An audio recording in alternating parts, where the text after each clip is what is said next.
So, in review, we have gone over finding the motivation, we have gone over finding why now, and we have also gone over how to find the value that they are seeking.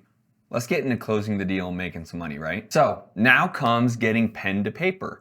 This is where you actually have to go and make the real offer and have them accept it.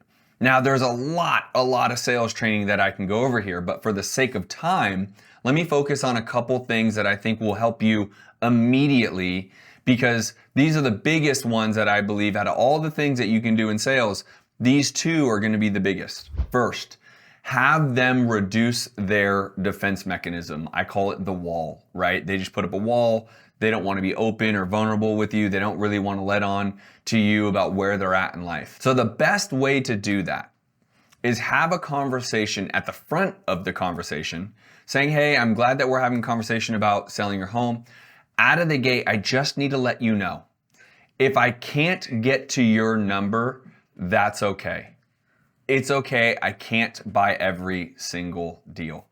I'm totally fine with that. So I just wanted to let you know that if we can't agree, it's okay. We can shake hands and part ways. I will wish you the best. That being said, if we can, I'd love the opportunity to buy your home and give you some value in the purchase. That statement on the front end of the conversation, while you are finding motivation, is part of the way to close. I understand we're at opposite sides, right? We started with finding motivation, and I'm talking about closing in this segment. The thing is, you're really closing all the way through the conversation.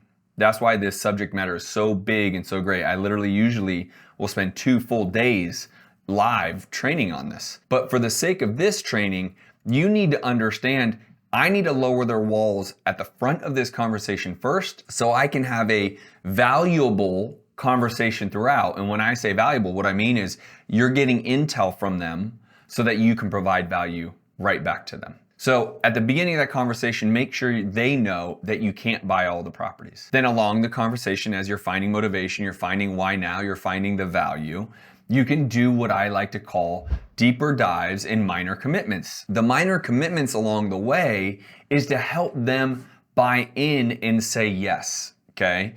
And why I say that is because if they are committing to you and saying yes to things, then they will likely, when they get to the bigger decision and have a yes or no scenario, they've said yes to you so much, psychologically they're in that mode.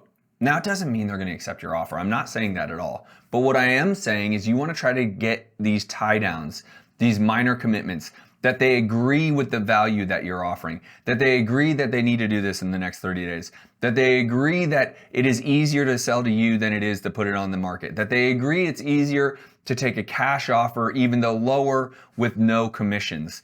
You need to have these minor commitments along the way. So when it's time to actually go for the real close and say, Mr. or Mrs. Seller, the number I'm going to be offering you is $200,000. It's right here. Here's the document. They are bought more into that. And if you're off on price, it allows at least them not to say no and laugh at you. It allows them to at least have an open conversation with you. That you can take all of the intel that you've received over the last however long the conversation has been, and you can utilize it with them to overcome their objections on price. So now comes the point of you're actually going to give them the real offer. First and foremost, I got to shoot you straight here. You need to give them a real offer, not a verbal offer. Too often I see too many of my students who are just getting started make verbal offers and they consider that to be an offer. No, the very real DocuSign on paper offer, if you're doing it virtually or belly to belly, handing them an offer, handshake, is a very real offer. You need to actually make the offer so you can hear, if any, what the objections are. Now, the biggest way to help financial objections is for them to buy in along the way of motivation, value, and why now, is for them to buy into the understanding you're not listing it on the MLS. I'm going to be taking care of closing costs. I'm going to be closing in the next 3 to 4 weeks so you don't have another mortgage payment. And all of those fees is why all I can do is ask for some level of discounted price so I make sure I'm buying the property at a good value as an investment. Along that conversation, that has to be embedded so that they buy into the idea they're not going to put it on the MLS. They're not going to have to pay 6, 7, 8, 9% in closing costs, which includes commissions. And that this transaction can run much more smoothly rather than open houses every single weekend, rather than having to leave their house for the open houses or people having to come see it at random times. This transaction can be a lot more smooth. And then you actually want to get to the close, which is this. Mr. and Mrs. Seller, I'm very excited about the number I've been able to come up with. Me and my capital partner and contractor partner have agreed that based around this purchase price, the level of remodel that we're going to be able to do it in, I feel very confident about this number. And so I'm going to send it to you. Now, I usually have my team DocuSign it. Very rarely do we do anything face-to-face anymore. And then I review it with them on the phone. Major key, right? That offer needs to be reviewed on the phone, because then you can actually do it as if you are belly to belly with them, as if you are right in front of them, and you can go over any single objection you might have. Now, I didn't talk a lot about going over objections because this is about converting more deals, but some of the bigger objections are going to be price. Obviously, it's the number one objection. The other objection is going to be their understanding the whole process. Well, what happens now? What happens next? The other objection potentially will be you. Maybe you didn't come off very well to them. And the last objection is going to be the paperwork.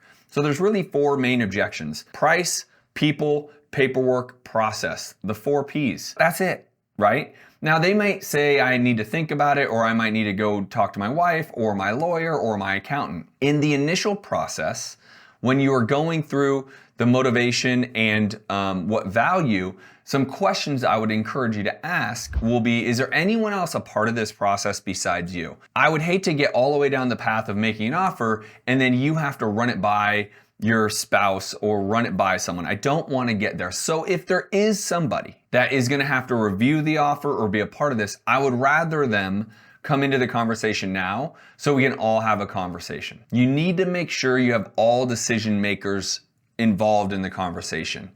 Otherwise, you will get the objection. Let me think about it. Let me, run it by my wife or husband. Let me run it by my... And you don't want to do that because it's very hard to overcome. But if you overcome that at the beginning or middle of the conversation, and you get tie downs to, yes, I make the decision, this is my decision only, then when you submit the offer, you're not going to get the I need to think about it or husband and wife thing. You've already had that conversation. The other part will be is maybe you didn't come off very well, which based around this training right now, I think you're going to do just fine. And lastly, maybe you did not give them the process and how escrow is open and how earnest money works and how and when the closing is going to be and what they're going to need to do. If you need to reiterate that, then you need to do that in the front end of the conversation. And lastly is the paperwork. That's why you want to do it over the phone. So while they are reading it on DocuSign, you are reviewing the questions that they might have about the paperwork. And then we have price. This all boils down to the value you're providing to them. This is why you want to find motivation, why now, and what's the value. Because your price could be really, really low as long as you provide the value. Now, everyone talks about, Mayo formulas and what's the right formula.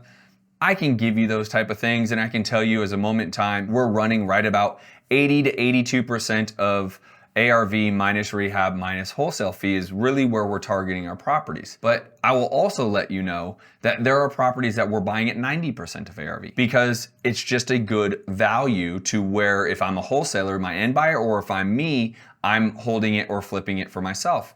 The value is in the eye of the beholder. So having some generic formula to make sure every contract that goes out gets accepted, that just doesn't work. You need to understand your exit strategy. Again, are you flipping it, wholesaling it, buying it for long-term rental is going to be a short-term rental. So when you want to make the offer, make sure you understand that. And if they do come back with price, then you just have to reteach them why they're going to go with you, the fact that you're paying for the closing costs, there's no realtor commissions involved, it's going to close quick, they're going to have less property taxes, less mortgage payments, etc. And they're going to likely net about the same as if they put it on the market. As I shoot this recording, the market is changing real time. I just saw that. I just told you guys that. The interest rates are going up, inflation, etc. So this is a very timely training that I would tell you, it is in your advantage to say, listen, Mr. Seller, I'm not able to get to the number that initially I thought I was going to get 2, 3, 4, 5 months ago because of the state of the market. And as a matter of fact, I think that's going to be true regardless of how you sell. In my opinion, if we can just move forward with this offer based around the terms, I think it's a very solid offer. And everyone knows what's happening right now. In the market that has been the last 2, 3, 4, 5 years, it can be challenging. They know that they don't need to take a discount. They know that they can just kind of wait it out, or someone else will call our offer higher, or they can put it on the market. In those scenarios, it always turns into a follow-up game. Remember this, we are in an event-based business.